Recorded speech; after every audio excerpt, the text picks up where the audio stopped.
is human. My body is manufactured. I am the first of my kind, but I will not be the last.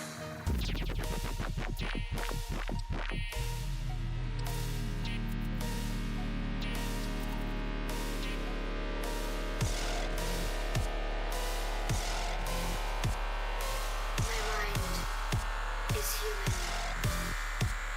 My body is manufactured. I am the first of my kind, but I will not be the last. The air howled, whistling between blades and screaming past audio receptors as the tech priest soared up. Limbs of steel and cybernetic sinew twitched and roamed, movements precise and predatory as she angled her trajectories, both as she launched herself from one place to the next and as she flew between those places in question. She hit the side of a large steel wall and rebounded, bladed hands extended as she flew past a pursuing Republic trooper borne aloft on a jetpack. Each of her spread fingers tore into the false man, shattering his white armor like she would the thinnest pane of glass, her adamantine digits digging through him without any more than the slightest, most imperceptible drag. Before the trooper's primitive flesh neurons could so much as trigger a burst of panic, she was past him, and the replicate burst apart, almost seeming to pop before falling from the air in a flammable spattering of white equipment and red meat. And the domino was not yet done. Around her, Kali's expanded vision enabled her to see nearly all the chambers, the large, tall, rectangular room filled with its titanic hosts of vehicles and war machines. She used these as platforms, running on the tips of blades, scoring marks into ceramite plates and steel alike, and skating on adamantium and air as she evaded the airborne swarm of replicae which pursued her. Spinning in the wind, she pulled her body first one way and then the other, her hip folding unnaturally, and then the same with one of her shoulders, spiraling like a gymnastic deity as the storm of blaster fire that came for her was evaded. Kali Delta had 100 eyes, at least 30 more than her combat algorithms needed, and with them she saw much indeed. Again and again, the volleys of blaster bolts would go off or veer wrongly, losing their target repeatedly as Kali predicted and subverted their attacks.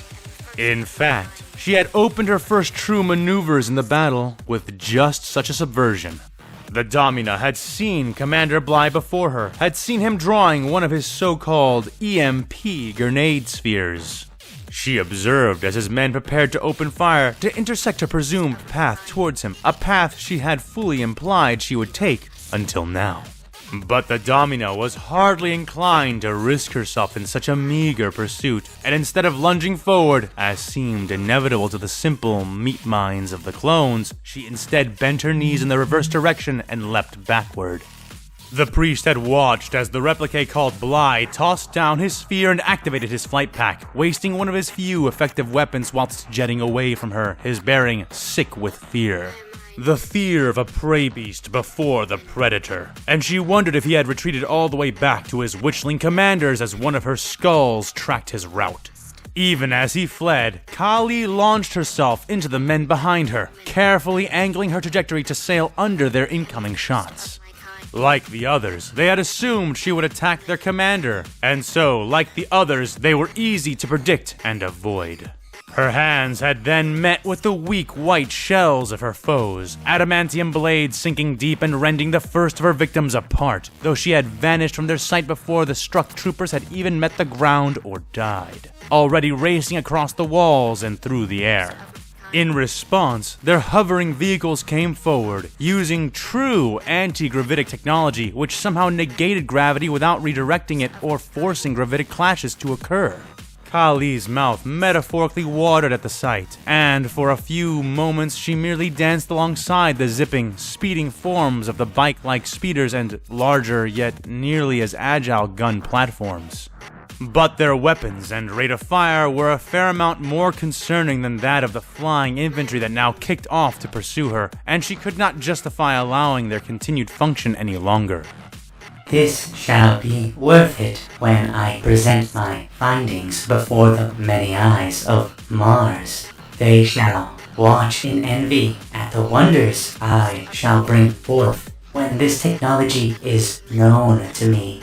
Even that pompous father of all, Servo-Skull, will be forced to bow his head in recognition at the sight of what will be wrought by my own mind. She thought to herself as she dove like a lance into one of the clone ISP speeders.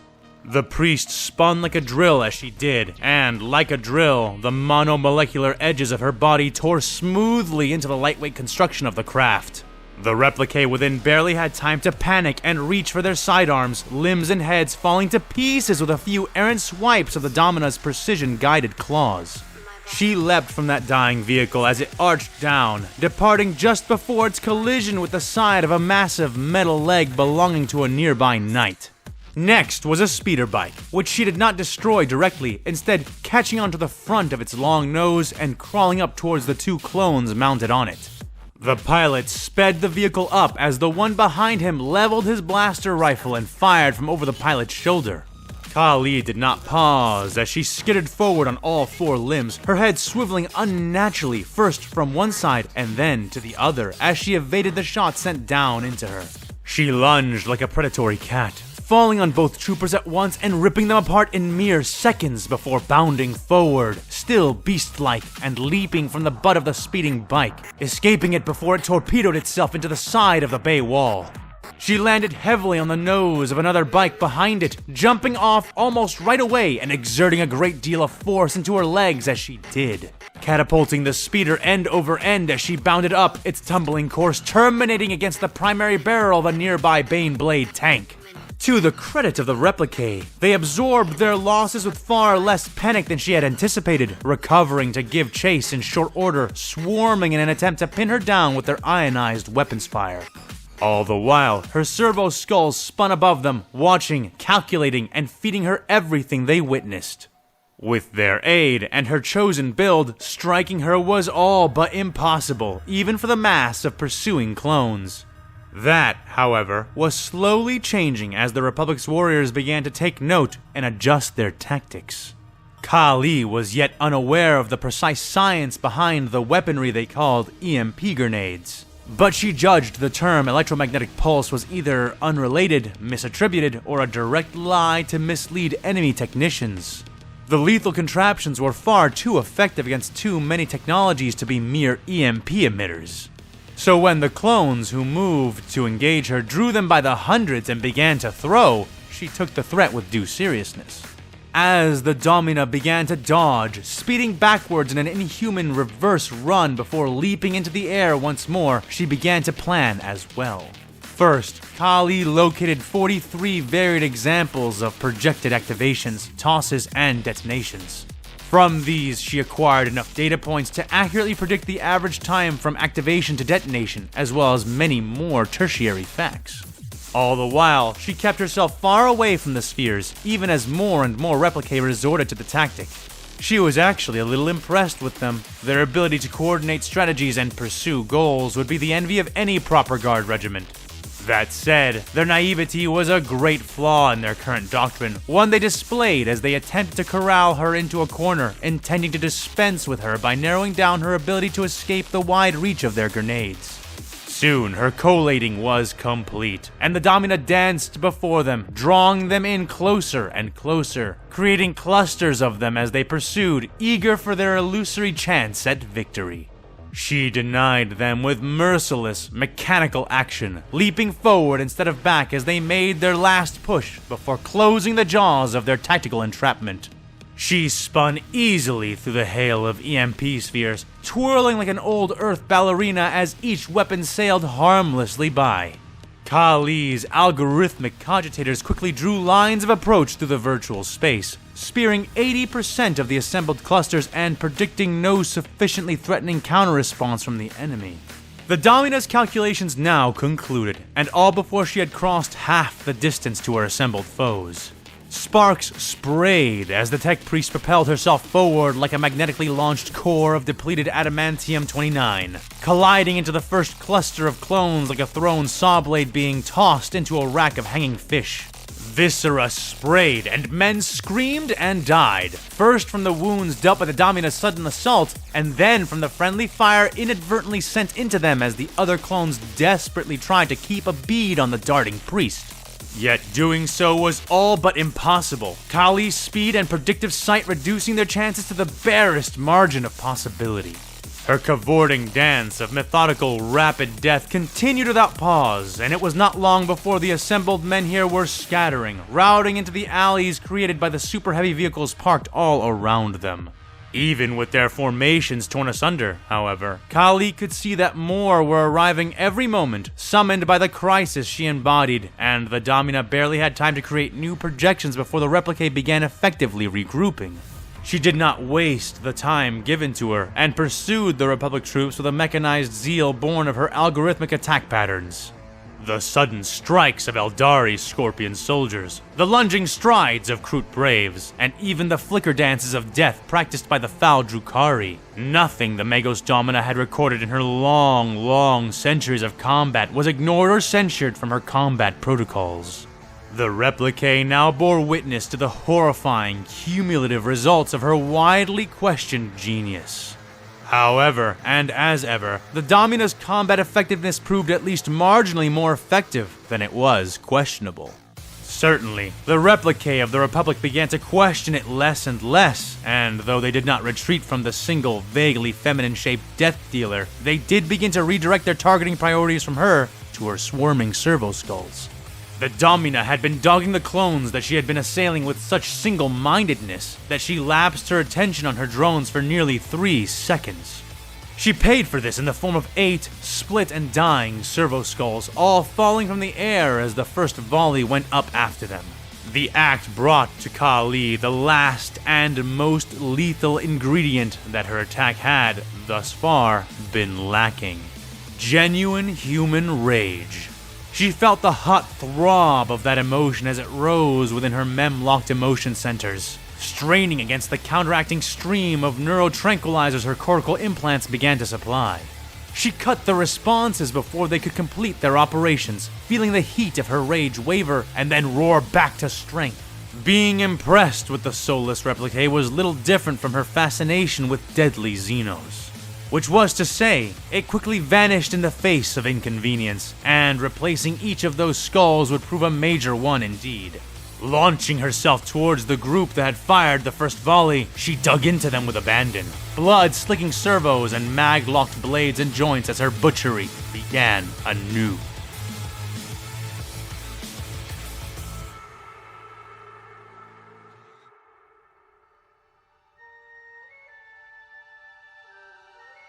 You cannot go out there, Combier's mother was saying, though not to him. He was grateful for that. The youth had steeled himself for days and days, girding his mind for the confrontation his father had warned him would come.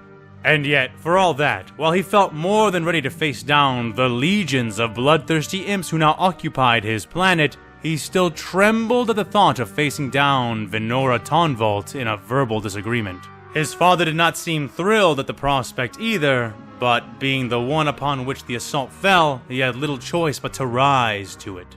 He raised his arms placatingly, the plates of his old armor rustling with the motion. They did not fit quite right, which was to be expected of armor meant for a warrior who had lived almost 20,000 years ago.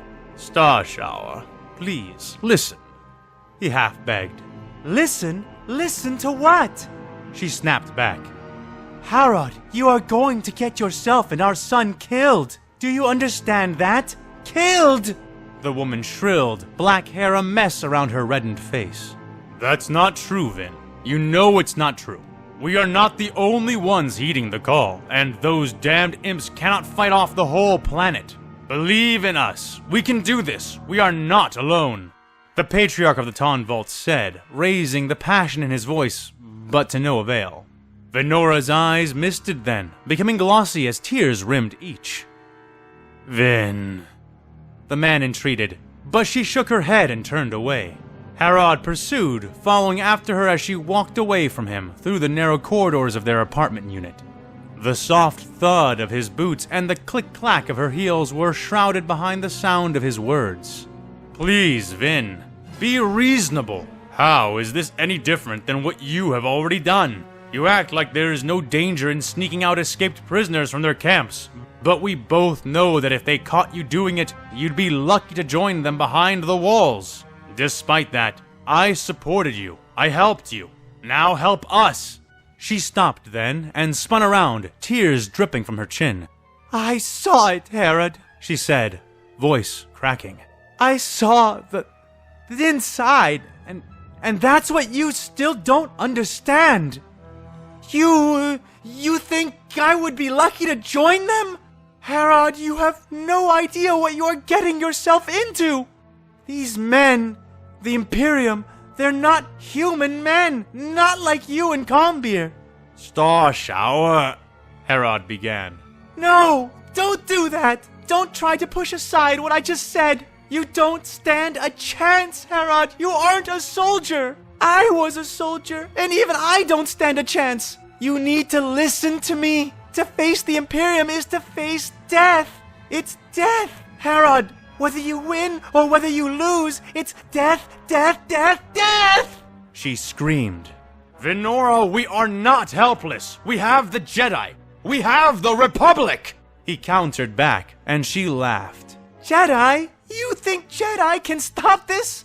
Herod, I've seen it! The Emperor, the Angels of Death, it's all true, it's all real! And it will chew you up and spit you out without ever even noticing that you were there! Herod crossed his arms, facing down his wife's glare. The Jedi have called for Axum's aid. You really demand that we not answer them? Now? In this time of need and for our own sake? He yelled back. Again, she laughed, far more derisively than before. We both agreed not to give Combir to the Jedi when he was born. What on Axum makes you think that I would surrender either of you to them now? Damn it, Vin, we need the... He started. The answer is no, Herod! You can get yourself and our son killed if you insist, but I won't help you do it! I won't! Silence reigned in the time after Vinora's proclamation, her husband fuming in his forefather's battle armor, but unable to think of any words that might shift his obstinate wife. When the quiet was broken, it was by Combir, not Herod. Mom, do you remember Kallak? He asked softly. She sucked in a fast breath in response and nodded her head. And Togan? And Joffre Ra? He asked.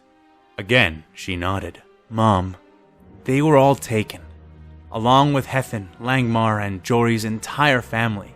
I don't know what happened to Hethin and the others, but Kallak, Togan, and Joffre Ra, they found their shoes in Waste Site 333 almost a week ago, he said. By the Sapphire Heart, Venora whispered under her breath. She looked towards him, eyes now truly streaming tears. Why didn't you tell me? She asked. He shook his head. I didn't want to tell you yet. I wanted to wait for things to get better, for the burden to lift, he said. Oh, Starshine, she said as she came to him, but he stepped away from her as she did. But Mom, that's the problem. The thing I don't think you are seeing. This Imperium. What they're doing. If we let it go on, if we don't fight or draw a line or something, then things will never get better. The burden will never get lighter, and I will never be able to stop mourning all the people we lose until you're mourning me instead, the young heir said. Combir, no. She started, now becoming the one who pleads. Know what, Mom? We all die. Life does not go on forever. You taught me the reason we fight, the reason we keep the shrines and honor the fallen is because the goal of the fight is freedom. Because the goal is justice. I know that this latest war has been cloudy and that it has been hard to see right from wrong between the Republic and the Confederacy. But this is no longer that same war. And if we choose not to fight, not to give everything we have, we will be dishonoring all the fallen we claim to care about. What good are the shrines to the honored dead if we have no honor? If the causes they fought and died for died here, isn't that a truer death than the ones they have already suffered? Combir pressed. Wouldn't doing that Make me worthless in their eyes? Venora collapsed then, falling to her knees and weeping, letting her emotions flow from her without remittance or restraint. For he was right, and she knew now that she had no choice. When Vin recovered, her husband helped her to her feet, and together they walked into the section of their abode where they kept the shrines of their many warrior ancestors. Most were little more than placards, hologlyphs, and engraved words, but some held much more, bearing cases containing perfectly preserved implements of their former craft. Not all such objects were fit for service, and of those that were, not all were suitable for modern combat. Yet, even among such relics, treasures persevered. Herod's combat armor was one such item, its case already opened. Now they approached the other, a memorial and weapon case belonging to Venora's side of the bloodline. Tearfully, she pressed her thumb to the biometric scanner and spoke her words, confirming her voice authentication. The case, black and made of Iridian steel, hissed open. She reached in, hesitating for only a moment before withdrawing the contents and handing them back to her son. He took the weapon, almost slumping under its weight. A true projectile firearm, not a blaster. He flicked the activation switch and aimed it away, sighting the weapon. "Be careful," Herod said to his son, and Combir nodded, lowering the hefty rifle. "How does it feel?" his father asked. Combir smiled in spite of himself. He had never been to a true battle, but he had been to training, and range practice had always been his favorite part since he never seemed to miss. "Feels exciting." Venora frowned, but dried her eyes again and spoke. "Well, it should. It's not every century someone gets to go to war wielding a heavy Mandalorian Ripper gun.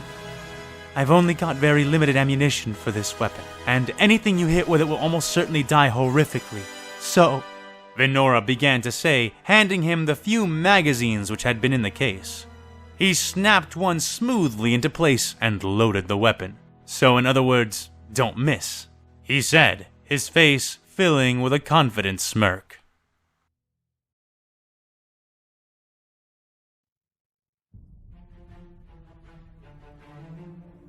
Janice, Gala, Farnus, and Sergeant Kallak Norn accompanied Nerva down into the greater maintenance bay, leaving the willowy soldier by the name of Regent behind to hide and, when the time came, operate the turbo lifts from above.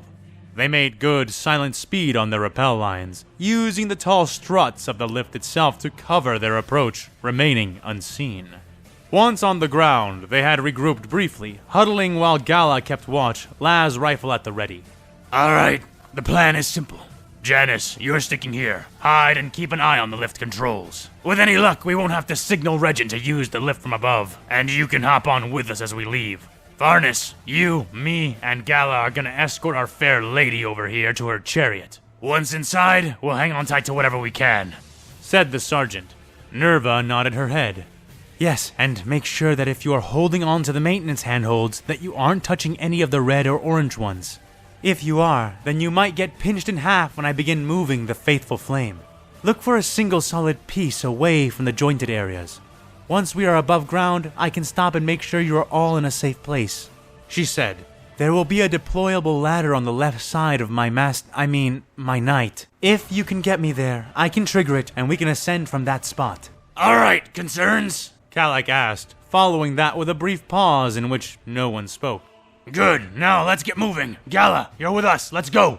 The short-haired woman nodded without looking, and slid down from her cover, quickly crawling her way to the more concealed area behind the stacked crates where they had been planning, and joined them. The larger Janice remained as the four others began their approach, staying low and hugging the sides of the walls as they did. Kallak led the front, Farnus behind him, with Nerva staying in the young guardsman's shadow as Gala lagged slightly behind, covering their rear. They had managed to make it halfway across the room and were kneeling behind a row of large industrial energy filters when the shooting started. "It must be Janice!" Farnus whispered urgently. Sergeant Kallak nodded, but did not turn back, instead waving them forward to rush to the next set of obstructions, a large, bound stack of refurbished coolant pipes. Before he could set off, however, Farnus reached forward and grabbed the sergeant's forearm. Sarge, did you hear? He started. You're throwing damn right I did, and there isn't a damn thing we can do about it. Now move up! The sergeant hissed back. Farnus clenched his teeth. But nodded and followed, feeling acid in his nose as a recognizable cry of pain echoed just under the dying blaster fire. And then, the shooting started up again, but this time farther away, and not in any direction any member of their squad had been positioned. It took the flustered trooper 8 or 9 seconds for the dots to connect. Hey, Sarge! He whispered at the next stop. Kallak didn't respond, shuffling forward on his knees, barrel leading as he scanned to clear their next rush across the open space. They were huddled behind one of the odd Onager Walker tanks utilized by the Mechanicus, a closed set of red doors behind them, branded sealed with red wax. I think they're shooting at the Magos, Farnus continued. The answer to his words came not from in front of him, but from behind. We know she's going to buy us time by distracting them, said Nerva. For how long can she do that? Farnus asked back. The Knight Mechanicus aspirant shrugged, a look of barely concealed fear streaking across her mostly organic features. She is a Magos Domina and is well known for her combat adaptations. That being said, there are thousands of replicae in this complex. She'll last longer than any of us, but ultimately she cannot win. Alright, enough chatter back there. The enemy is moving off, so get ready to... Sergeant Kallak started to say. He was cut off by the sound of a soft chime, and snapped his head up as the power indicator above the door suddenly lit. Farnus followed his gaze with a jerk of his own, and felt his stomach drop into his bladder, hissing in a panicked breath, even as the door hissed open. Fulgrim's fragging fire! Ah! Kallak Norn bellowed as he twisted, armored back against the Onager tank as he and the rest of his squad brought las rifles around to bear, opening fire all the while. Just as the doors slid open, the red flashes of light which flew in were nearly instantly returned with a hail of blue bolts. They were mercifully inaccurate, the replicae having expected their targets to be at standing level. Still, not all was safe, which was demonstrated when the sergeant grunted and was kicked back against the metal of the vehicle behind him as he was shot in the very center of his chest. His limbs jerked and twitched, but he didn't stop firing, even as his aim veered into uselessness. No, the only reason they were able to escape that sudden run of bad luck was provided by Gala. Having been focused and ready, she had been the first to react when the door showed any signs of life, having half expected it thanks to her former life as a ganger in the Underhive. She had hefted her lasgun in one arm and opened fire on full automatic, but given how the white armor of the replicae seemed capable of drinking in las fire, at least to an extent, she made sure to keep her free hand far from idleness. Farnus grabbed Nerva, intending to drag her out of the line of fire, and thus turned just in time to see Gala rip free not one, but both of her remaining frag grenades with a single swipe of her hand. Then, without breaking the momentum of her swing, she used her index and middle fingers to catch the pins, taut and muscular digits yanking them free just before she tossed. The explosives tumbled in the air, colliding with the walls of the passageway behind the previously sealed doors with signature clinks. The younger guardsman marveled at the maneuver, but was hardly surprised. Farnus had noticed that Underhive gangers tended to just be amazing like that. He figured they had to be, or they would have ended up dead long before reaching recruitment age. The replicae massed behind the doors knew well enough what those echoing sounds were, and reeled back before the twin explosions consumed too many of them. As the tunnel belched smoke and sound, Gala rushed forward, grabbing the sergeant and hauling him up, helping him move to proper cover as she chased after Farnus and Nerva.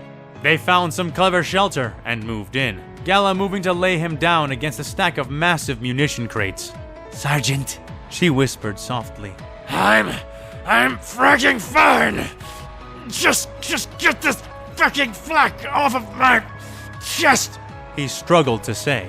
Gala nodded and began to work it off of him, getting help from Farnus a second or two later. The chest piece was shattered, and Kallak was burned beneath, but the wound did not seem terribly bad, and certainly not lethal. But the sergeant's arms and legs were quaking now, trembling unnaturally, and his eyes were filling with red. Sarge, what's happening to you? Farnus asked, heart racing as he watched the man's condition continue to deteriorate.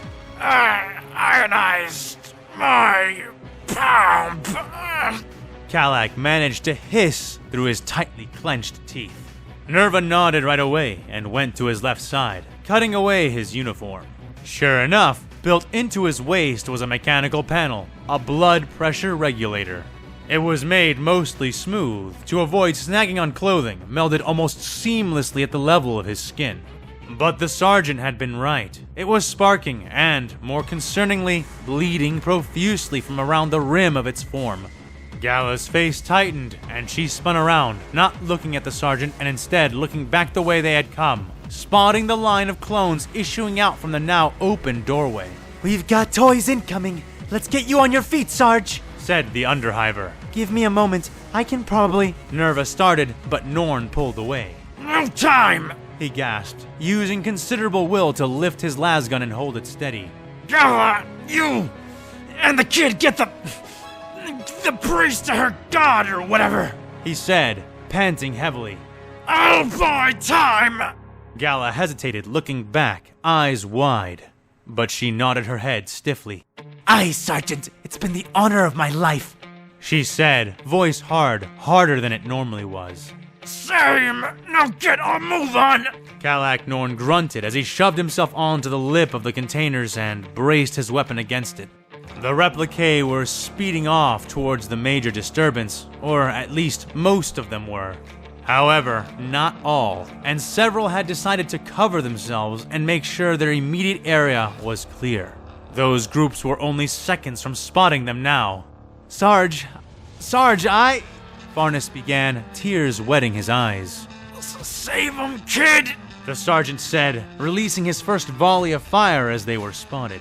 Get that lady to the walker! He grunted as Gala fired over his shoulder. Don't cry! Just get out!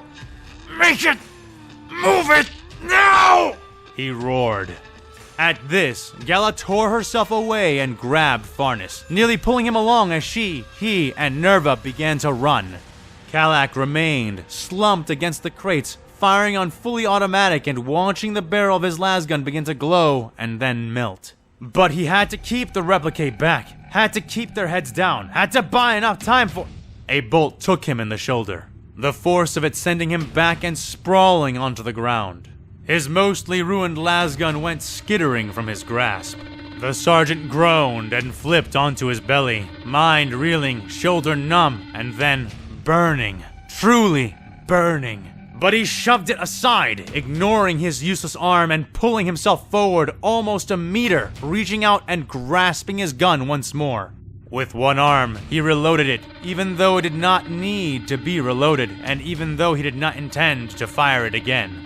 Fumbling with his single working hand, he managed to perform an old trick he had learned decades ago when fighting blueskins outside the sector. By abusing the power settings on the loaded battery and gun, and failing to perform the proper corrections, he began a subtle chain reaction within the weapon. Kallak had just finished when a hard, white boot kicked him onto his back.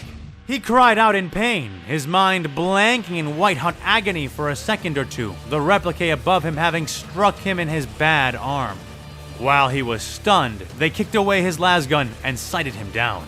One of them pressed a button on the side of his helmet and began to speak in mangled but understandable Gothic. "You, Commander! You surrender!" Kallak laughed ruefully at the false man and spat weakly. It's a damn right! He croaked. It wasn't just the blaster wound. He had already been dying before he was shot down, and even now he saw darkness eating away at his vision and devouring the capacity of his thoughts.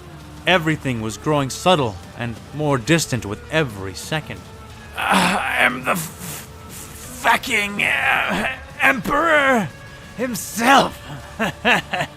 He managed weakly.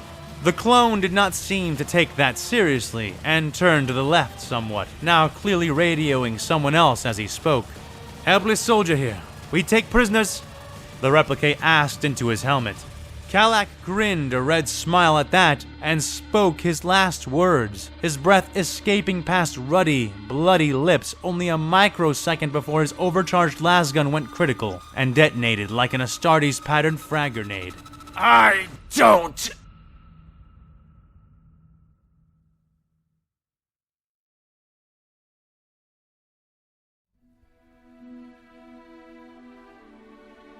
Combir and Herod were not marching blind. They knew exactly where they were going.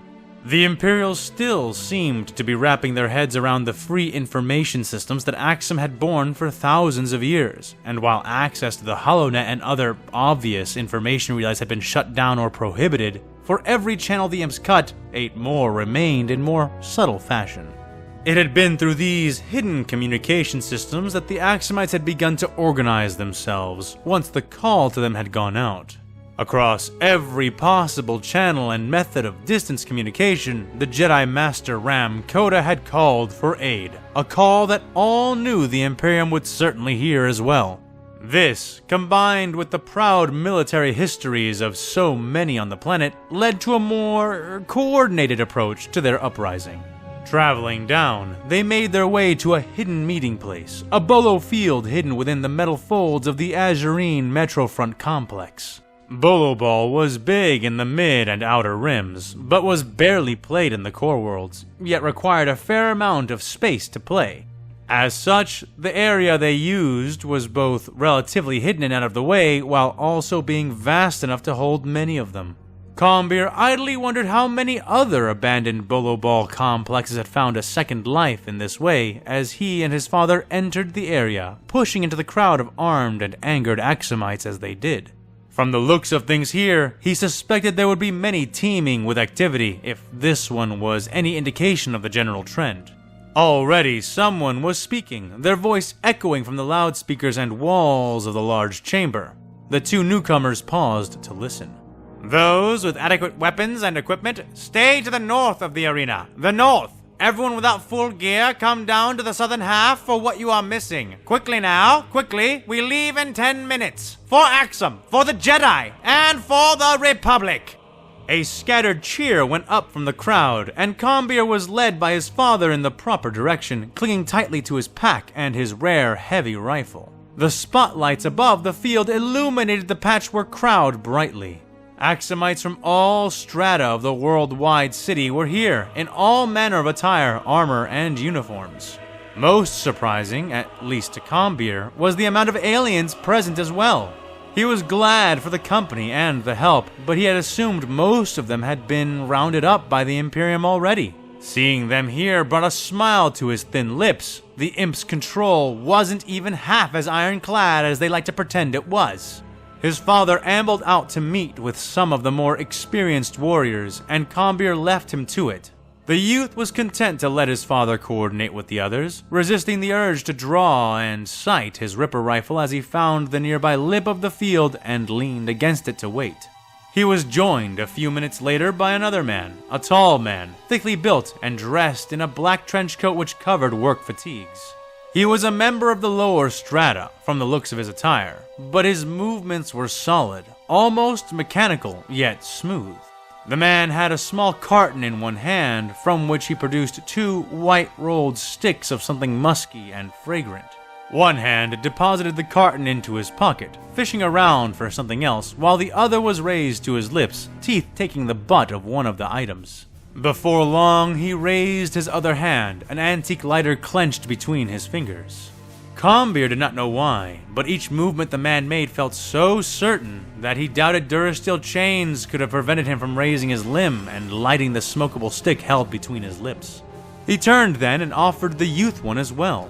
Combir looked at it for a moment, thinking he'd reject, until he remembered where he was and what he was about to do. He grinned and reached for it. "Thanks," he said, placing the smelly, wrapped weed between his lips, though he had no lighter. The man said nothing, pulling a long drag out of his cigarette and blowing the smoke out into the air. He looked over at the younger man beside him and sighed, offering him the lighter as well. "This isn't a death stick, is it?" Combir asked. "No," the man said, but did not elaborate. Combir waited, but then shrugged and snapped open the lighter, lighting the end of his and pulling on it. He pulled too hard, and moments later, Combir was bent over, hands on his knees and coughing. The older man chuckled, despite the narcotic wasting on the floor, and gave the young Axumite a few hard pats on his back. "Easy. You'll knock yourself off your feet if you take drags like that right off the bat. Start with puffs. Work your way up," he said. Combier nodded, still coughing for a moment longer until he managed to get control again. He sheepishly retrieved the dropped tube then, and placed it back between his lips, though he did not pull again. Combier, said the younger man. Samael, the older man said back. The man's face was dirty, though the white of old scars seemed to peer past the sheen of soot, just enough to make it clear he had been in some kind of accident. From the way he moved, the young man wouldn't be surprised if he had already seen real combat as a mercenary or proper soldier. He wavered slightly then, feeling a heady rush enter his mind for a moment, making his heart race and then settle. So, are you here because of the Jedi? Combier asked, blushing slightly even before the man answered. Isn't everyone?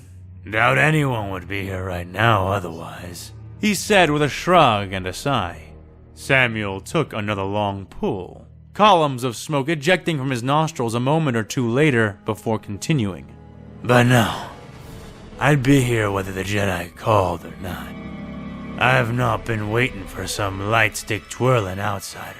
I've been waiting for this, and only this, he said, taking what was left of his narcotic tube and gesturing around at the filled field and bleachers before promptly returning it to his mouth. So you've just been waiting for the rest of us, huh? Combier asked. The man nodded. Doesn't take a genius to figure out this would happen eventually. I just wish it had happened sooner. But I guess a lot of the planet is used to relying on the Jedi for problems like this, so maybe I can't blame them. By the way, kid, I can't help but notice that rifle you're hauling around. What the hell is that thing? Combier instinctively pulled the slung weapon closer, and Samael raised a placating hand. Easy, I don't use rifles. Just honest curiosity's all. It's clearly not a blaster, so it sticks out in this mob, he said. Combier paused for a moment longer, considering the man a bit more before choosing how to answer. Tall and black-haired, with dark eyes that gleamed oddly like obsidian flakes. But what struck the younger man more profoundly was just how large Samuel was. Easily 6 feet, with a body wrought in pure muscle. Muscle which flexed and bent perceptibly beneath the taut confines of his clothes. In spite of that, the man seemed unarmed himself, though his trench coat was more than capable of hiding more than one weapon, so Combier disregarded the observation. All in all, he was not sure if he trusted the man, but he was more than happy to have him on their side. It's a heavy Mandalorian Ripper rifle, he said proudly. Samael's head tilted. Doesn't look like any Ripper guns I know about, he muttered. Yeah, it's super rare. We don't really know how to make them. Only the Mandalorians might, and if they do still know, they are hiding the fact really well, Combier said. I see. That's great and all, but what does it actually do? The man asked, pulling one last time on his rolled narcotic. He breathed out a scattering breath of smoke and spat the spent bud from his lips before promptly retrieving another. Well, I guess you'll just have to wait and find out. Stick around and I'll be sure to show you a practical demonstration, the younger man boasted. Samael snorted but did not press the issue further, lighting his newest stick. The two waited there for a brief time before, finally, Herod began to make his way towards them, a group at his back, and a goal in his eyes. But when Combier turned to his latest acquaintance, the big man was gone. The only evidence he had been there being the smell of smoke, the butt of his spent stick, the half-burnt, bent stick between his own lips, and the weight of the man's forgotten lighter in his own pocket. Let's go, son. We've got a target in mind, Herod said excitedly, pausing when he noticed Combier looking around urgently. Lose something? His father asked. Combier paused at Herod's question, tugging his pack and rifle, finding them both intact and in place still. He shrugged then. No, just looking for... Never mind. We'll probably meet up later anyway.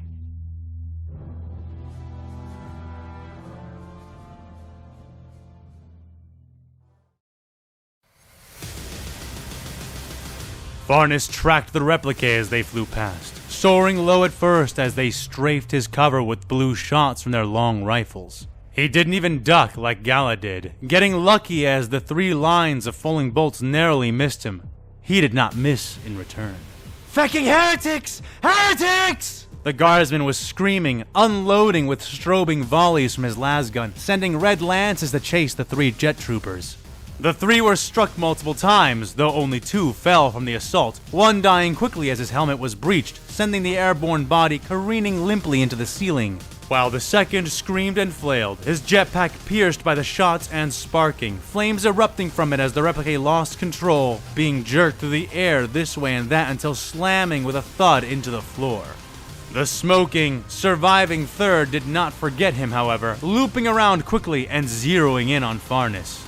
The guardsmen met the flying trooper's hidden glare, and they both opened fire, though Farnus was saved from almost certain death by Gala, who seized him by the collar and dragged him back, jerking his whole body after her with a single muscular arm. Because of this, he only lost most of his left ear and not his entire head as the Republic warrior cruised by.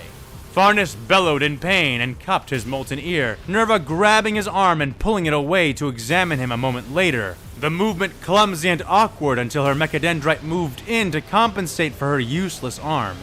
As she treated him, Gala took over their covering fire, shooting first after the clone that had passed them and then at the ones on foot who were moving to surround them. A few seconds and an injection of stimulant later, and Farnus was back beside her, throwing his fire in with her own. They had made a small U out of spare parts and a few conveniently placed tank treads, and were sheltering behind it to keep from being blasted apart by the replicate who were now moving to flank them. The Imperial soldiers fired from both sides of their makeshift barricades, barrels glowing as they were forced to put out a dangerous level of continuous fire. Farnus tracked another flying warrior and paused as his sight crossed the massive iron face of their destination. They were so close, almost at the base of the night itself, but they may as well have been a million miles away for all the good it would do them now.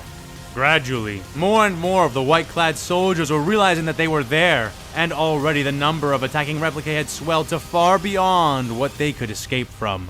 Doom became a certainty, and it flushed fear and rage in equal portions into Farnus' chest. And then, suddenly and without warning, a new doom arrived, falling into the fighting mass like a razor-tipped torpedo, bringing undeniable death with it. But not for them. It was difficult for the soldier to catch everything that had happened. The sudden end of hostilities and the swiftness of the ensuing slaughter shocked him utterly. One of the fat, 2-person gun platforms that the replicate used to fly around on fell, spiraling and crashing into the back of the assaulting enemy force, plowing burning furrows into the ground and grinding into several Republic soldiers in the process. From its burning wreckage leapt a shape, vaguely feminine in motion and form, every move it made categorized by the need to bring death. The Domina ran on bladed legs, stepping into and through clone soldiers, arms waving as if in an exotic dance, flowing limbs de-limbing her enemies as her writhing, spinning form continued to perform its ghastly waltz of death. He blinked and saw images frozen in his mind. The Domina leaping, a duelist's grace marrying machine precision as her performance evolved, the steps shifting even as the murderous rhythm remained the same. He blinked again, seeing her amidst a circle of replicate, arms raised, body bending, the troops around her slowly rising, and in the same moments, falling to pieces, their heads coming free, their legs collapsing away, their arms forming a circle. A grotesque halo falling imperceptibly slow around the frozen shape of the Magos Kali Delta. And then, like the flash of lightning or the searing exit of a teleportarium, she was gone. And the clones all around them were sheared into collapsing giblets of meat and armor. For a few scant moments, all 3 of the survivors were too shocked to react, Gala actually continuing to shoot mutely into the pieces of the clones around them. Now! We have to go now! Nerva suddenly said, popping her head out from behind the cover and looking around to make sure they were clear. Hearing her words, Gala seemed to reorient on her goal, rising to her feet and bringing Farnus up to his own by unconscious example. Without another word, they rushed for the looming feet of the massive walker. Standing almost 50 feet tall and made in the vague suggestion of an anthropomorphic shape, it glowered silently down upon them through blue, inactive lenses. Nerva sped up and took the lead from them, guiding them to where the chain ascension ladder would come down. She called it down with a data pulse which she transmitted through the remaining Noosphere connections she had. Blessedly, the dormant knight responded, clinking from high above and releasing the rattling ladder at her behest. Wishing the damn thing had an ascension function, she took the solid rungs and began to climb the edifice of war, struggling with her single arm, but managing thanks to her robotic limb. Kallak came up right behind her, and Farnus was hot on her trail. She grabbed the ladder and began to climb, quickly giving the other guardsmen room to follow, and together the three ascended for almost 12 full seconds before they were noticed again. A spray of blue shots emerged from below them, and though the spattering seemed ill-aimed, it was accurate enough to strike Gala twice in different places on her back. The woman screamed and slumped against the rungs. Gala! Oh, throne! Oh, burning throne! Gala! Are you alright? Farnus cried out, climbing up as fast as he could, though Gala appeared to have stopped moving altogether. The formidable guardswoman seemed to hang tenuously from the ladder for a couple seconds, head lolling somewhat, eyes fluttering as she tried to focus, before the soldier began to slide off. No! Throne, damn it! No, no! He yelled, panic festering in his voice as he clawed his way up desperately. Gala groaned, gripping the bars before her once more, gritting her teeth without any strength as she held on for dear life, but failed. The Underhiver fell backwards, away from the ladder, losing consciousness as she did, though retaining enough to grunt softly as she was arrested from her fall. Farnus grit his teeth, knuckles white as one hand held onto one of the ladder's rungs, while the other gripped Gala's ankle with all the strength he had. He roared, pain filling him as he strained against her weight and the swinging motion of the ladder. He couldn't climb, he couldn't move, he was trapped. Distantly, the Imperial soldier was grateful that no more blaster bolts came for him, and attributed his reprieve to the Omnissiah's agent of wrath. Still, reprieve or no, it was only a matter of time before they were noticed again, and the Domina could not be in all places at once. Let her go! Nerva called down, nearing the top herself, having paused only briefly to glance down at them. No! I can't! I won't! He yelled back. You have to! You'll die otherwise! She tried to reason. No! I won't let them all die! I won't! Emperor, damn me! I won't let them go! He cried, voice breaking, grip slipping. He looked up after her, eyes red, tears running. You have to... keep going! Turn the battle! Save the Imperium! He yelled up after her. Make it worth it! Make it worth us!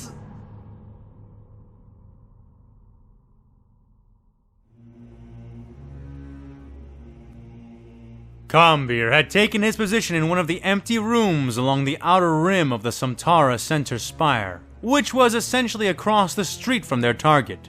Even so, when the actual breadth of the crossing was considered, no one could say he was anything better than relatively close. That was why he needed the powerful Trilight scope mounted onto his Ripper rifle. While the original Mandalorian Ripper was never designed for use in ranges greater than several meters, the heavy Ripper rifle, by virtue of its dramatically increased power, was quite capable of making shots at nearly 2 kilometers distance. On top of that, the Aerotech scope it bore was capable of guiding a weapon which could fire at 100 times greater distance than his own. As it was, he was closer than a kilometer from where the action would be happening, and was thus comfortably inside his effective range. Watching with his enhanced vision, he spied on their objective, an Imperial outpost which they had built by this road to help check traffic. Naturally, there was no traffic as of now, and all the men who stood around the octagonal bunker seemed to be on high alert, but it was hardly them he was most concerned with.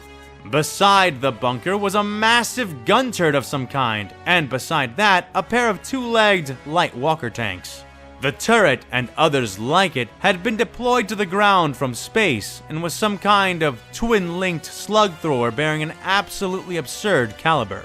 It seemed to swivel and twitch mechanically, never remaining still for too long, and slowly revealing just how much range of movement it truly had when aiming.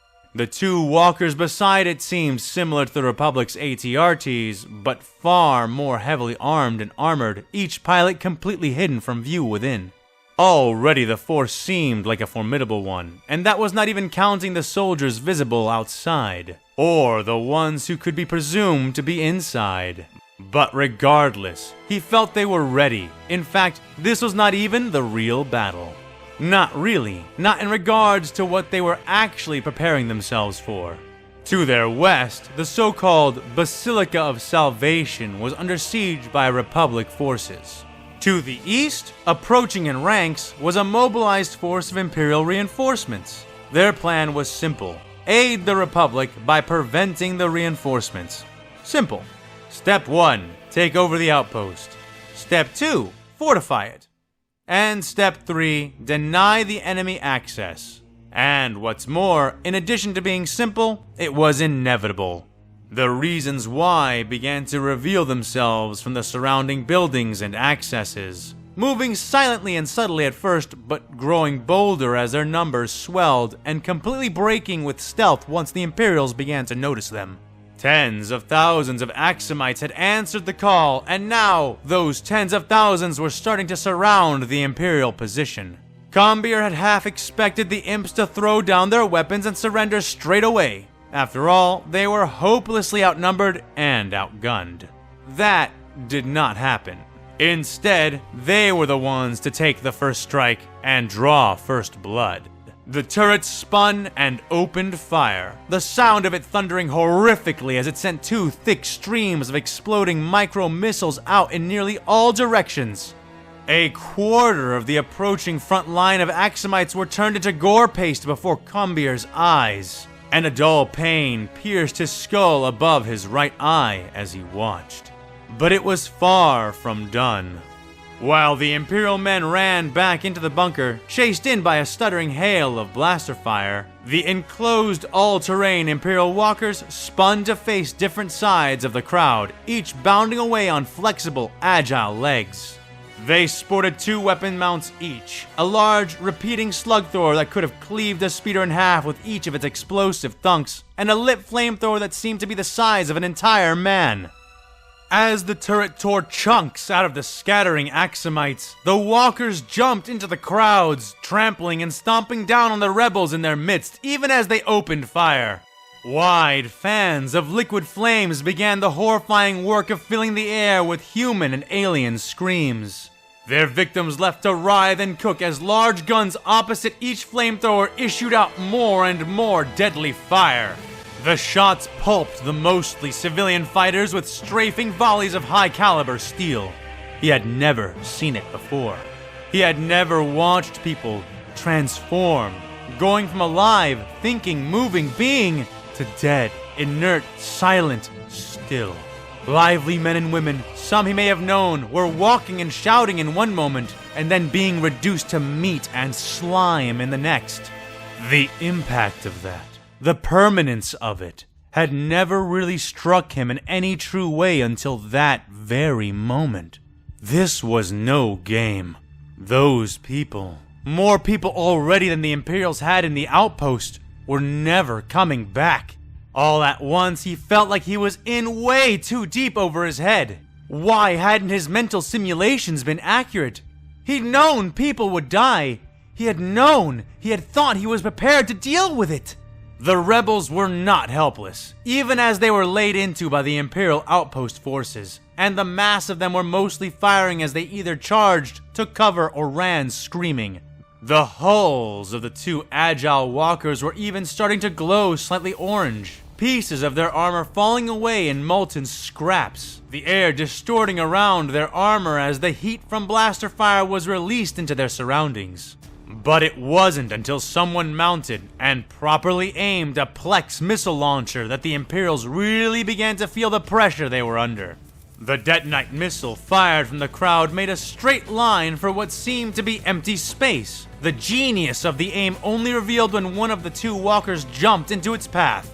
It exploded twice, first upon impact as the detonite went critical and blew away most of the pilot's compartment. And then again when the contents of the breached Prometheum tanks touched the heated surface of the vehicle, destroying what was left. The blast snapped Combier back to himself, and he shouldered his rifle more snugly.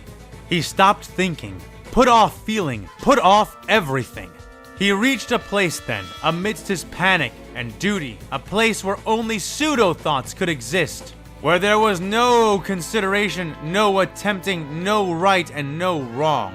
There were simply two options here, in this simple but clear place. Do or do not.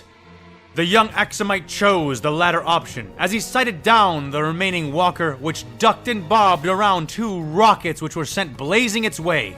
The unblooded rebel bit his lip, tracking the thing and waiting for his moment. "Now!"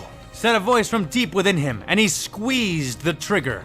His Ripper reacted instantly, obediently, even eagerly. The instantaneous triggering of its ionic field making the shot feel like it had left the barrel almost before he had fired it.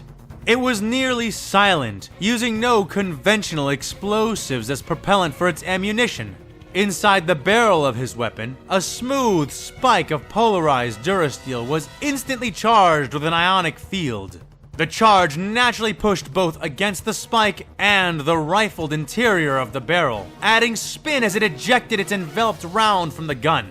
The overpowered ionic field was meant to do far more than push the ammunition towards the target, and the recoil from the two objects, the gun and the bullet, attempting to separate from each other, jostled his arm painfully as the spike came screaming, whistling through the air. It struck the canopy of the vehicle, burning through the relatively light armor and exited out the bottom of the walker, burying itself into the floor beneath. Then, by a delay of only about a second, a round 3-foot hole was atomized into the entire vehicle, the entry and exit points growing as the rims of their initial teeny holes dissolved into metallic dust and ash. Within, all that was left of the pilot were his hands, still clutching his controls, and his feet now light against the pedals below him. The raw power of the Ripper rifle astounded the Axumites, not least of all the one who had fired the shot. In spite of this, he didn't lose his focus, rapidly orienting to sight down the turret next. His blood frosting over in his veins as he saw that the large chain-linked weapon was oriented in his exact direction. Combier cried out, kicking away from the window of the building and falling back as 4 explosive shots careened into the wall and ceiling around him, bursting open the entire wall and caving in part of the floor above. Still, no more shots than the initial burst came, and as Combier groaned and rolled off his back and onto his feet, he found that he seemed and felt completely intact. Swallowing bitter bile and ignoring the urine that had escaped into his pants, he crawled up to the lip and looked down again through his scope and saw why it had ceased firing. The turret had been hit by at least 2 additional rockets, and it was left a burning, sparking mess from the resultant damage. Still, it was clearly attempting to function, its mount still twitching and trying to orient itself, still aiming at him. It managed a half-hearted measure and attempted to fire the one remaining weapon it had, the other having been blown clean off. Combier tensed, but found no need to fear as the gun exploded violently a second later, its automatic loading mechanism now damaged, pinching through explosive rounds as it moved them into the gun. He sighed heavily, but decided to take one more shot before the crowd closed in too much around the bunker. He fired his next spike into the now sealed doors of the Imperial holdout, watching with rapt attention as it streaked through the air and collided with the target. The spike struck the doors and bounced off, spinning away and out of sight. A second later, the door began to fall apart, but only so much. The tan exterior of the bunker melted away into ash and sand, revealing a dark gray metal nearly an inch within. A second and third shot confirmed the growing disappointment in the rebel's mind. The matte gray metal was simply unaffected in its entirety. That's about all I can do. Combier sighed. He shrank back from the ledge of the open apartment and collapsed against the far wall, shaking dust and debris out of his hair. He blushed and frowned as he truly noticed the wet stain in his trousers, pushing himself up with a groan. His father had been down there, somewhere, though he had faith that Herod would have known well enough to stay back from the front. Thinking otherwise was not something he allowed himself to do. But as eager as he was to confirm that his father was safe, he put it off for now, looking around instead. Gotta be a change of pants somewhere up here.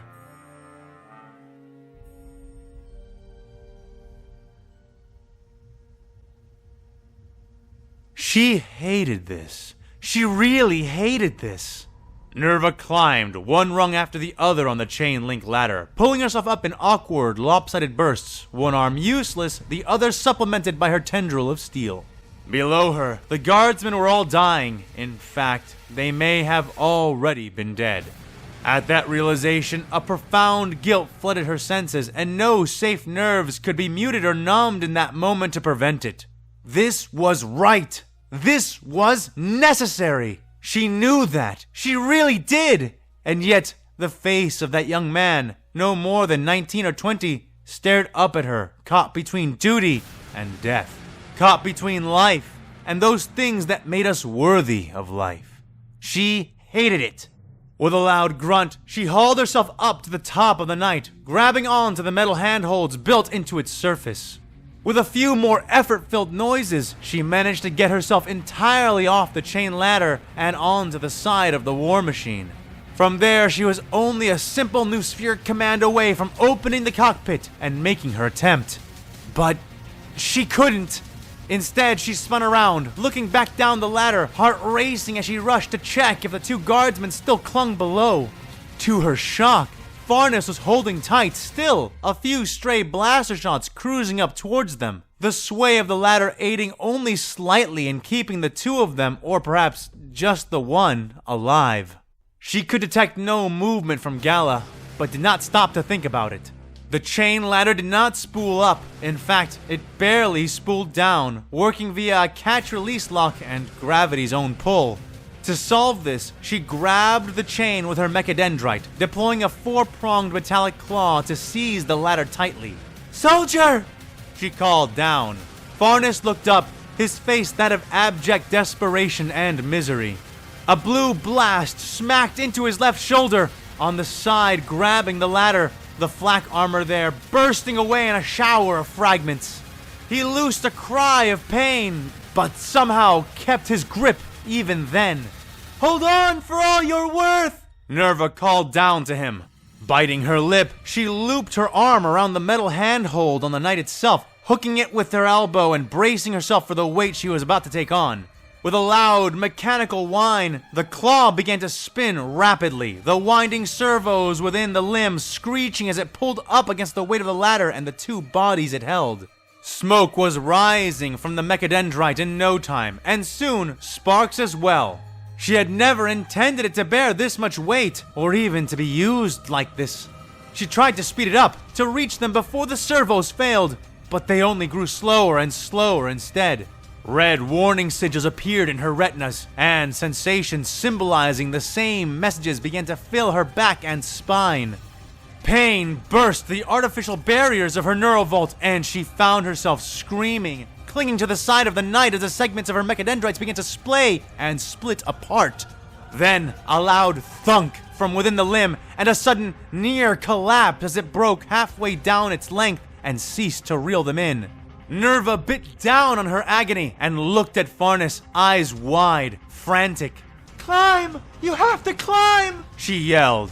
Farnus looked up, eyes wide, before he looked around, head swiveling as if he might find some other option, some method of escape.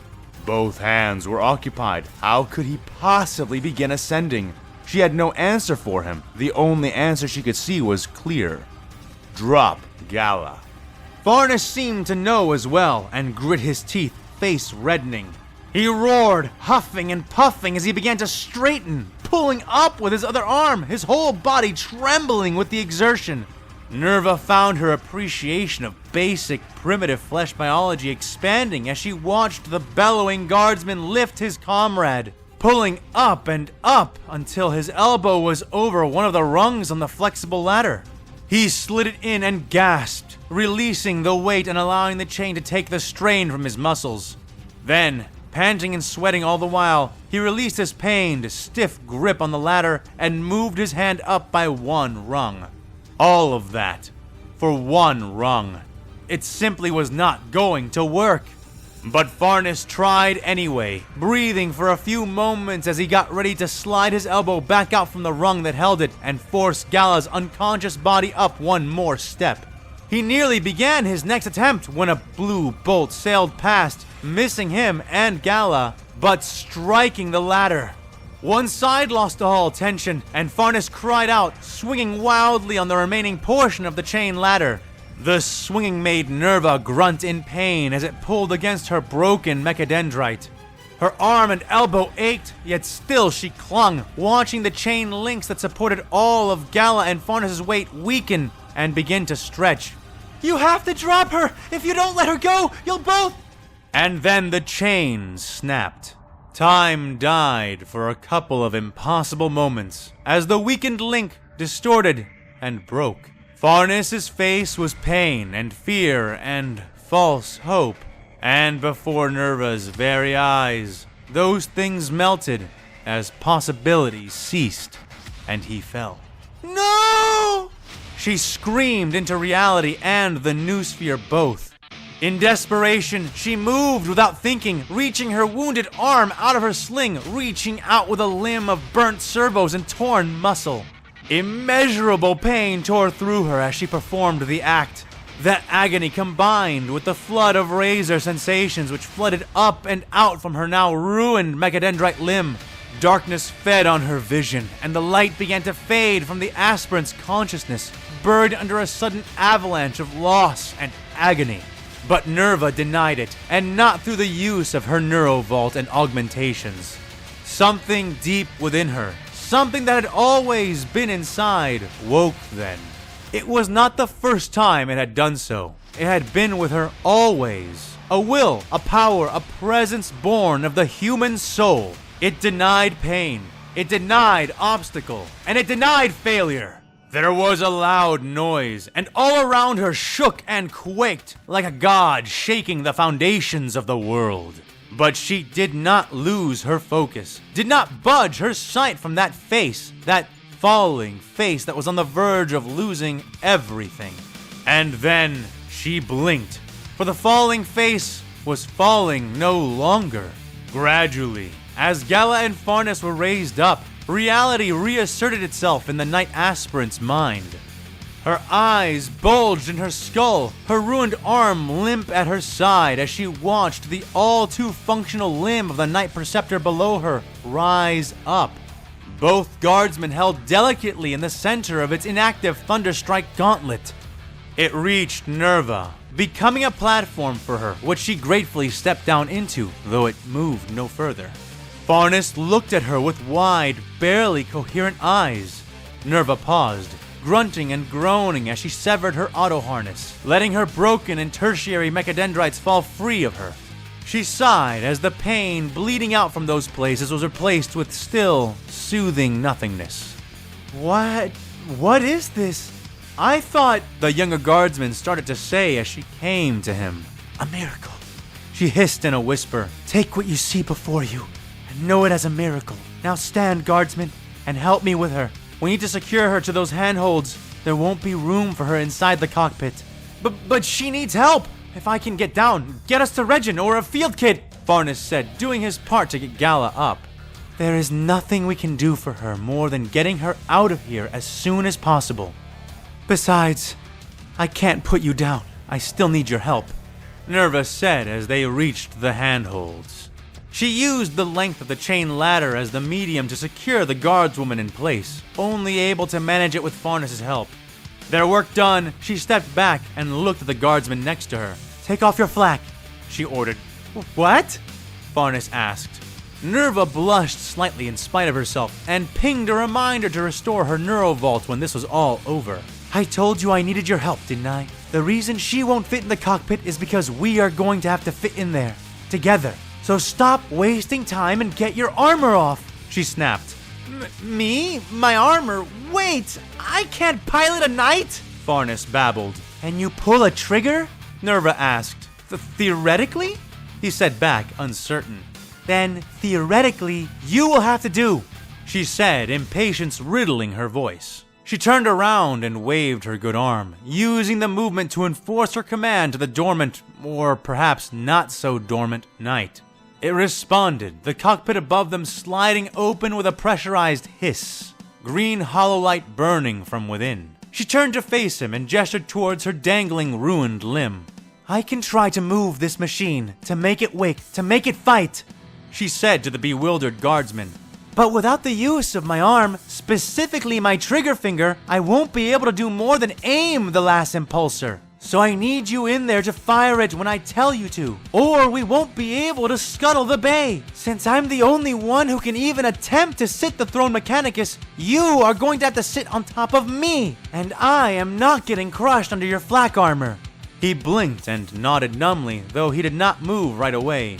Nerva slapped her working palm lightly against her head. "So what are you waiting for? Hurry up and take it off!"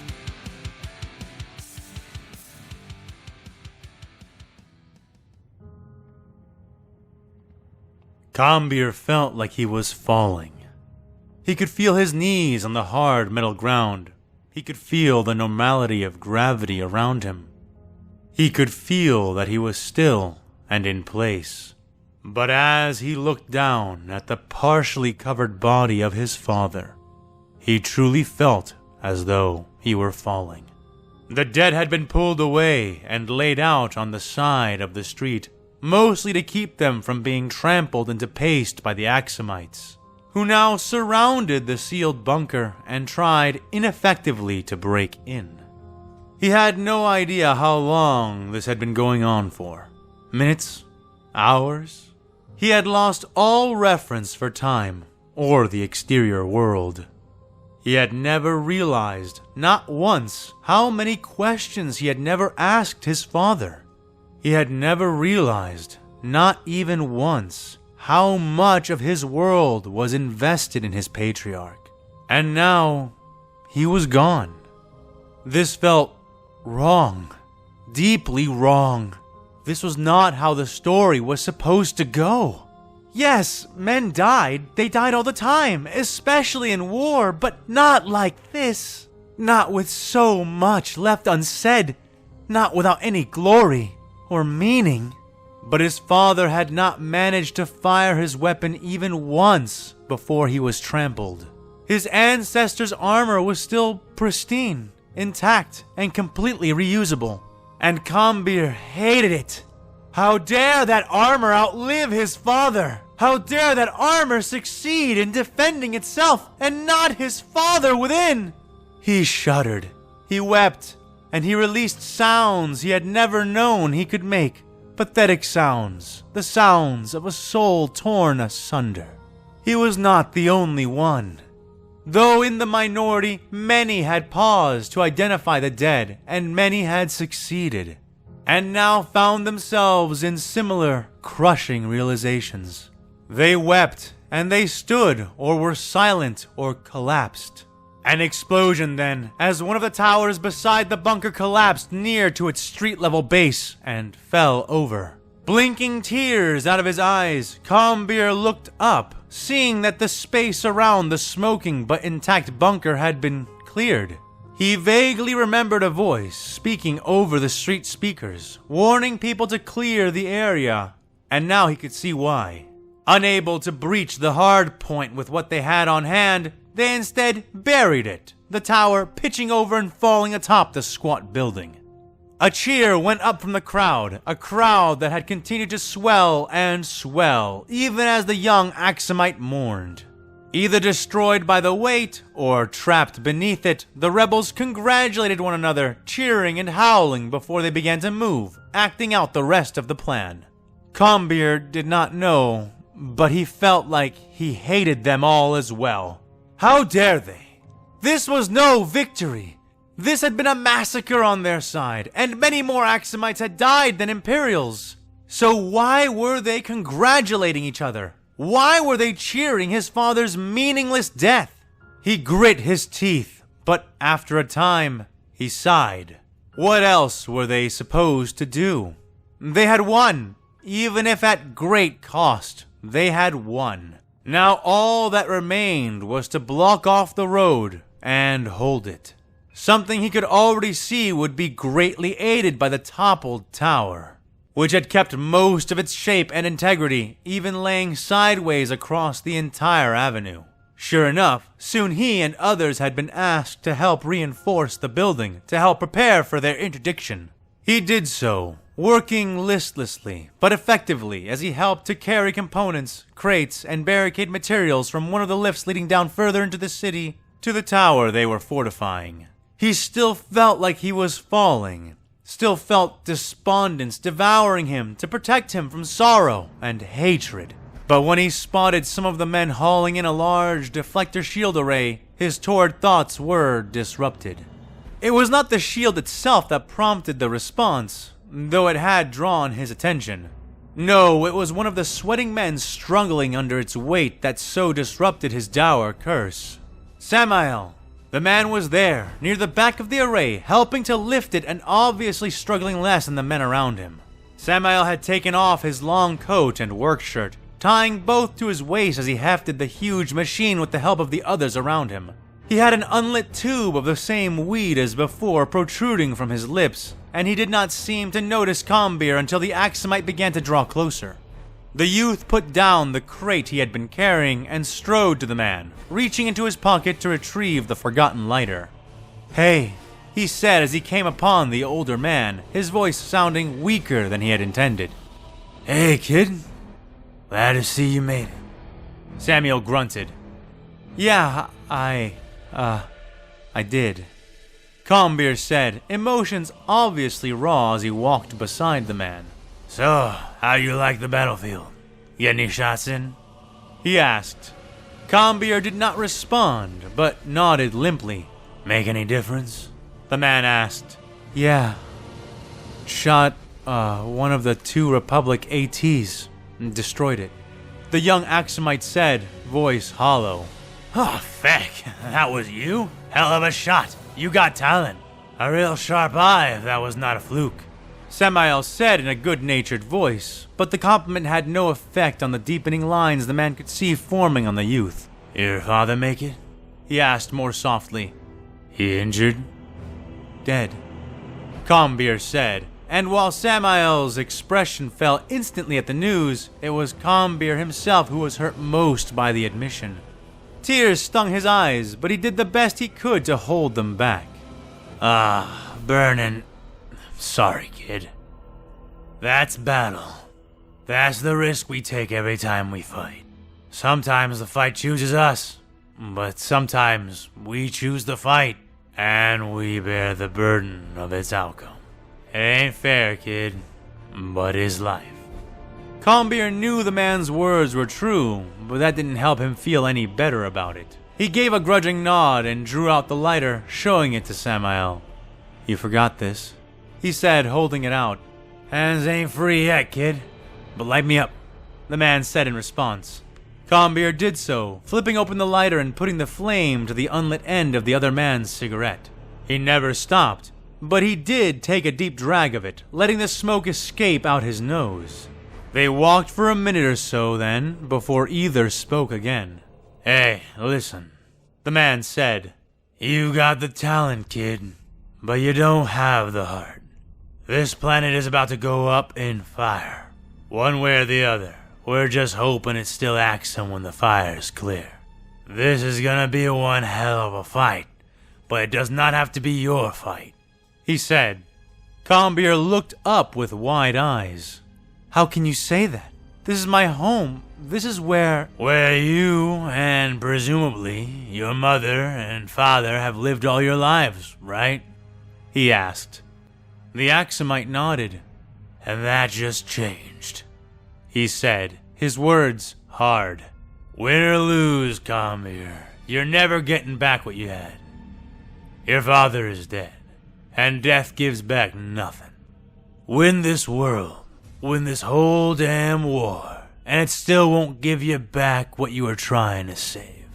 Keep fighting, and you may find yourself with a world of your own. but without the people you used to share it with.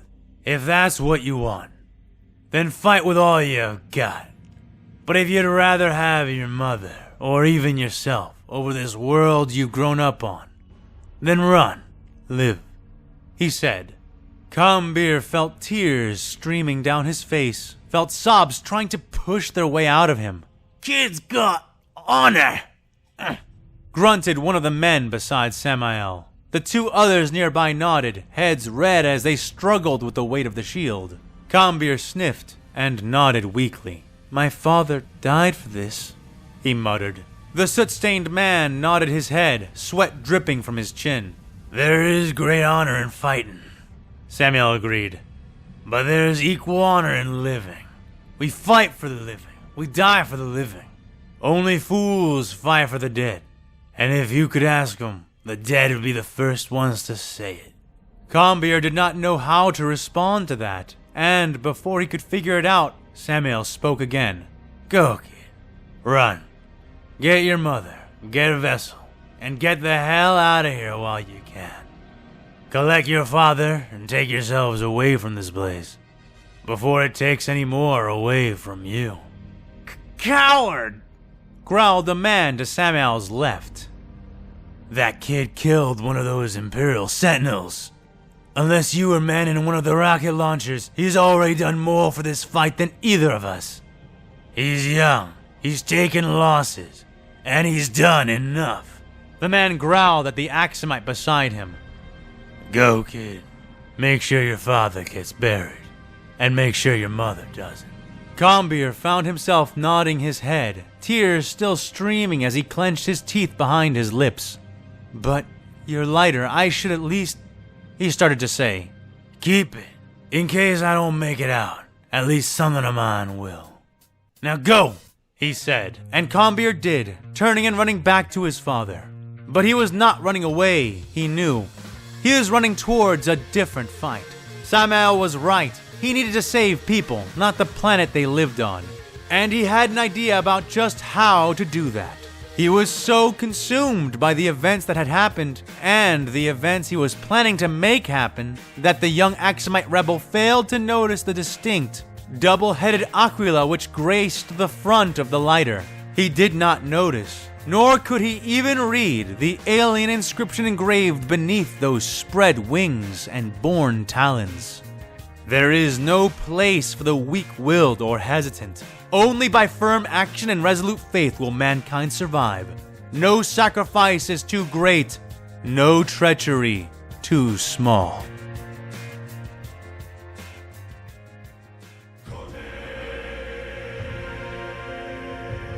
She's just a witch, Commander Bly was saying to his men.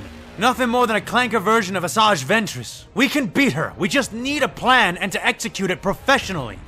He was above, standing on the turbo lifts, the greater maintenance bays situated below him, and his clone troopers. The men down there were keeping the droid witch busy, while Bly plotted out and put together a dedicated plan. Now, with his men assembled, the plan created, and the pesky drone's skull that had been spying on him neutralized, they were missing only two things: morale and the proper munitions. Sir, with all due respect, whatever that thing is down there, it is much worse than Ventress ever was. It's tearing through us like carking paper, and we can't even touch her, said one of the clones. Others murmured agreement to that, but Bly shook his head. Not quite. You see, troopers, I figured out something about our dear tin can spinning around down there. She isn't using the Force, like the General or Ventress. She's using these, he said, indicating down to the inert skull he was resting his boot on. Every time we target these drones, she beelines it straight for whoever is attacking them. That gives us two things: a hint to how she is doing all this, and, more importantly, a reliable way of luring her into position, he explained. Some of the troopers nodded, punching gauntlets into palms and getting psyched up for the operation. Some, however, only slumped. Oh, we're all gonna die trying to make this work, said one. As he spoke, two ISP speeders and many, many more clones on jetpacks arrived, flying in through the holes in the walls and landing all around Bly on the turbo lift. The crates were placed down, but Bly was smiling before he even opened them, seeing the weapons held already in the hands of the arriving clones. "Maybe before, but not now," he said as he pulled forth the bulky form of a powerful electromagnetic pulse launcher. "I doubt she's seen these yet. Alright everyone, stick to the plan. If we execute properly, she will not have a chance to react. Get your gear and wait for my mark," he said. Soon after, the clone troopers of the 327th Star Corps lined up, stomping as they reached their formation of staggered ranks, Bly at their head.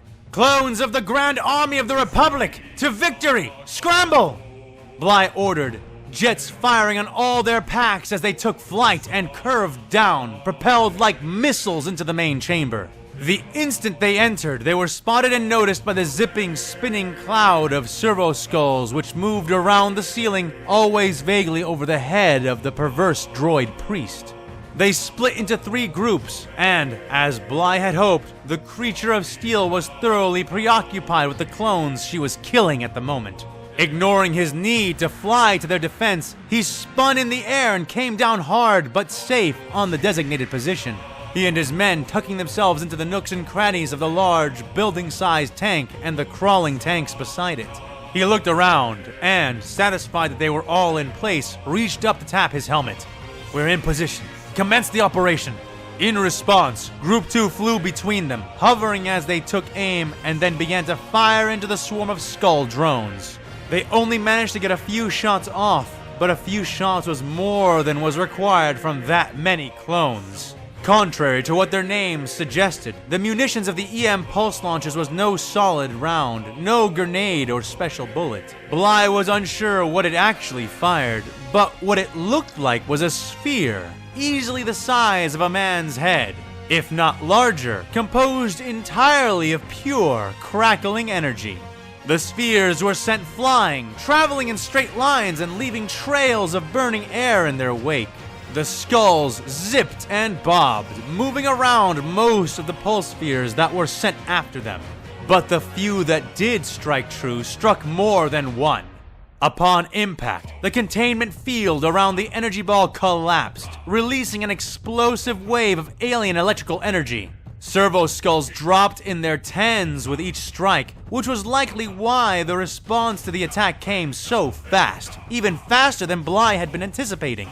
He had expected to have time to react, but however it was that she had launched herself, when the domina of the Martian priesthood came for them, she did so as a flying lance of lightning-fast, ferocious death, colliding with Group 2 before Group 1 could head her off and engage.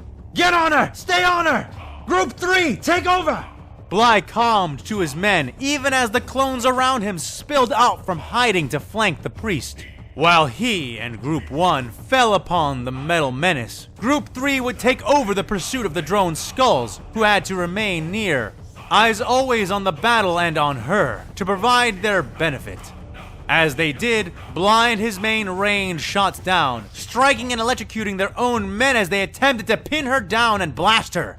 But their attempts were in vain. The woman, who was literally made out of blades, bent, folded, and jumped impossibly, staying just out of reach as she continued to cut through them wherever she could manage it. However, soon her movements grew more frantic, and Bly knew the reason. Group 3's attack was urging her to change targets, and the stubborn monster was insisting on killing them all here before she moved on. 2 near misses later from the new area of effect weaponry, and she abandoned the tactic, leaping from the ground onto the tops of the tanks as she began to dash for the clones pursuing her drone skulls. The men who had been facing her did not falter, taking to the air and chasing after the droid priest, forcing the quick death dealer to duck and swerve as she moved, breaking her beeline assault and frustrating her attempts to attack the clones she was after. Group 2, break off now and prepare for the next phase. Group 3, change target priority on my mark. Bly calmed. He waited a few seconds, observing and hanging back as he tracked Kali's movements. She was moving and attacking, striking whenever possible, but her melee methods made that difficult so long as his clones kept their effective distances intact. Once she was on the verge of catching Group 3, he gave the order. Now!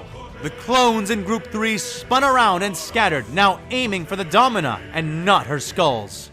The priest spun past troops and blasts, men falling to pieces at her crossing, but her landing was less smooth, her plans confounded, and her skulls now more depleted than ever before. Simultaneously, what was left of Group 2 changed targets as well, now taking up the slack left by Group 3 and pursuing the rest of the drones. He expected her to follow after Group 2 now, and was preparing to switch out Group 1 and 2 the way he had with Group 2 and 3. But she did not do as expected. Instead, the Domina shifted and began to pursue a different target altogether. Him! Oh, Scrog! He cursed, spinning in the air and taking off. She's on me! He calmed as he began to fly, taking evasive action, but not leaving the chamber, knowing that she was trying to kill him or drive him out. He didn't bother to look back, knowing that he couldn't, knowing that slowing down for any reason, even for a second, was as good as dying right there and then. He wished he could see, and envied the vision the Domina must have used against him and his, fed by so many eyes that were not even her own. The thought sparked a desperate idea within him, and he keyed his comms to all the troopers in Groups 1 and 3. "Everyone, tell me when she is a second from falling on me!" He sent to them, flying and swerving for as long as possible. This insane plan would only work if he bought Group 2 enough time to clean up the drones. And so, without even knowing how close or necessary it was, Bly began to maneuver and fly like he never had before. Without ever slowing, he circled the room around them, both high and low, burning around metal beams and hanging chains, and jetting between the barrels of tanks and the legs of otter war machines. Then came the warnings, and as he had hoped, a few among the clones were early, which was what he needed, because he also knew that the Domina would be faster than expected. As the cries of his men filled his comm, he braced his weapon, aiming out but holding it close to his body, as if firing from the hip instead of from the shoulder, and spun himself again, turning onto his back and looking behind. He felt his bladder tighten in shock, for the Domina was truly right upon him, consuming his field of vision as she reached for him, wrapping bladed arms around his body. Luckily, he tightened more than that, squeezing the trigger of his weapon and blasting them both with a point-blank discharge of his EMP pulse launcher. They both cried out in unison, scorched by the blast and bizarre energies of the gun, arching out of the air and colliding with the ground, each landing separately. Even with the strength of her strike stolen from her limbs, the blades had lacerated him, drawing red lines in his white armor, but not flaying him to pieces as had been the intention. Bly twitched and groaned, but rolled to his feet, expecting her to be upon him again. That did not happen, and he found the Domina laying in an almost literal heap on the ground, blades scattered all about. The scene confused him for a second, until he realized that she had actually, literally been made mostly out of magnetically interlocking blades. Taking a breath and limping closer, Bly could see that only one of her arms was even legitimately connected to her torso, the other dissolving into edges and razors of varied shapes. She was still alive, flailing slowly on her back, like a droid running on a quarter power. Though, ironically, she seemed more human now than ever before. She did have flesh. That much was now visible, as the scales of swords fell away to reveal the gray, sickly skin beneath, interwoven with tubes, wires, and cybernetics.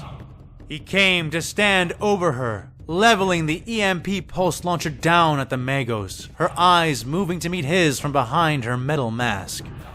It seems I underestimated his planet. She said in garbled but stabilizing speech. "This planet," Bly said, feeling the burning cuts lacing his arms and back, "is ours, witch!" No.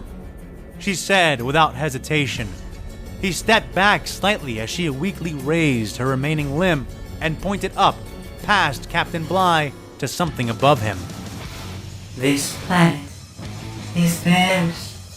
Bly thought the gesture to be her attempt at a distraction, until a deafening mechanical roar fractured the surface of his visor, staggering him and the nearby troopers who had begun to land around him. He craned his neck, looking up and feeling terror seep into every part of his mind as a pair of bright, massive blue eyes illuminated a titanic face and stared down at him.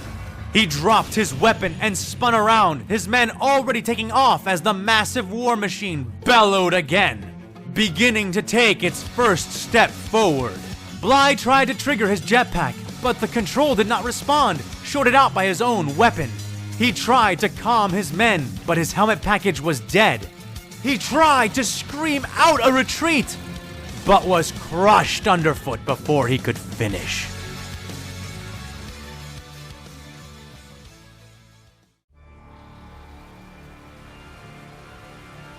They had been called to the fore, voxed into motion by the urgent commands of Commissar Shadrick, and without complaint, they had deployed.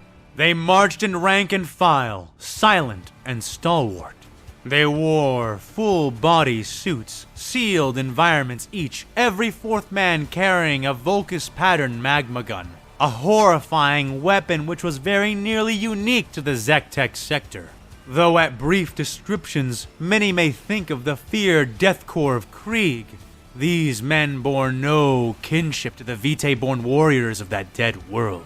The encompassing suits were made not of ceramite, nor of the chemically treated overlapping cloth as worn by the aforementioned deathcore.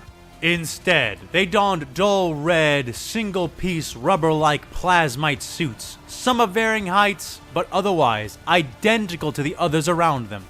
Bodies and faces utterly hidden, they marched, squeaking only slightly despite their vast numbers. Each rectangular head section was seamlessly connected to the one-piece suit, the man within wearing an interior helmet and rebreather which connected to and kept steady the large, box-like head section of the suit, which was sealed around the face with a square screen of hardened night glass. A basic heads-up display was projected onto the screen of each Imperial soldier by internal, neck-mounted holo-emitters they wore, showing orders, objectives, tactical maps and information, as well as ammo counts, IFF signals from their compatriots, and litanies of faith and fury specifically selected by the hand of their homeworld's current ecclesiarchal representative. And they did not march in the sun, but within the shadows of steel, backed up by dedicated mechanized support that was, as yet, unspoiled by fighting and fresh. The growl of Lehman Russ tanks and the rumble of a single, towering Baneblade resounded over the marching heads of the Stoic Legion. The wrath of the 666 Carcosan Untouchables had been unleashed, and around them flew the flags of the 44th Black Carminian Obsidian Guard. The dark, glittering banners crackled and clinked as they flagged in the wind, hung from every similarly painted tank, walker, and APC. While the Calambians were renowned across their sector as eccentric but effective warriors, the Carcosans and Black Carminians were nearly hated, and certainly feared. Both cursed Carcosa and the brutal sphere named Black Karma were death worlds with vast human populations. Visitors to either world often never left, and those who did always carried some foul aspect of those places with them when they escaped. And in this way, so too did every masked warrior within their hazmat-like suits, and every scarred driver and gunner within each darkened craft, carry with them their homeworld's curse. Whenever deployed to restore the peace, these guardsmen brought silence instead, crushing and killing every last living combatant and non-combatant within their engagement zones. All too often, needy planetary governors would request the aid of either regiment, mistaking their precise drilling, silent fervor, and orderly ranks as signs of obedience, discipline. The truth is slow to reveal itself, and horrifying when it does. Butchery. Methodical, habitual, and unceasing, even in most cases in the face of direct orders to the contrary.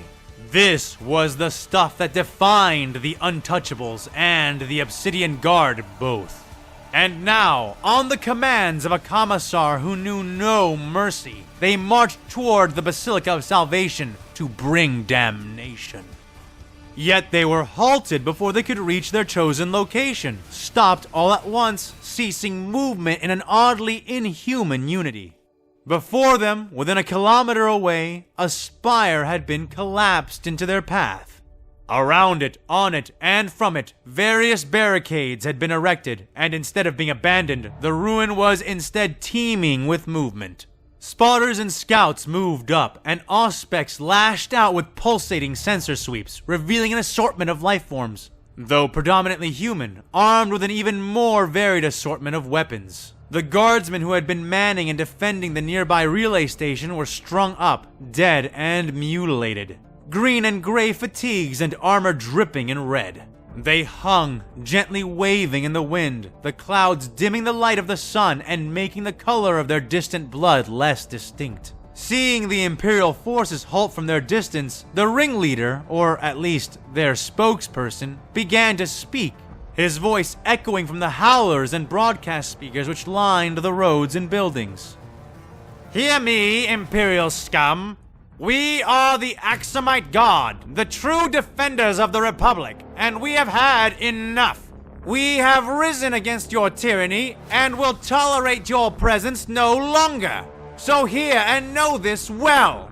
The Imperial lines rippled slightly as the unnamed speaker continued, soldiers stepping aside and making room for tanks to move forward so they too could make room. The Bane blade ground up, squealing to a stop at the front of the foremost line. Beside it, Leman Russ Eradicators began to line up as well. The ranting did not abate. "If you choose not to leave, to approach, to come here instead, then know that you have come here to die. We are millions strong, and each of us is armed with a hero's weapon. Each of us a bloodline born of proud defenders. We beat the Hutts into submission and drove them from the core. We shunted away the Sith and sent them skittering back into darkness." The cannons of the massive war platforms groaned, enormous barrels tilting up as they took up firing angles. Orders were voxed, clearances issued, shells were blessed and then firmly loaded into waiting war machines. The Carcossans watched on silently, insectoid rebreather masks expressionless behind their glass screens.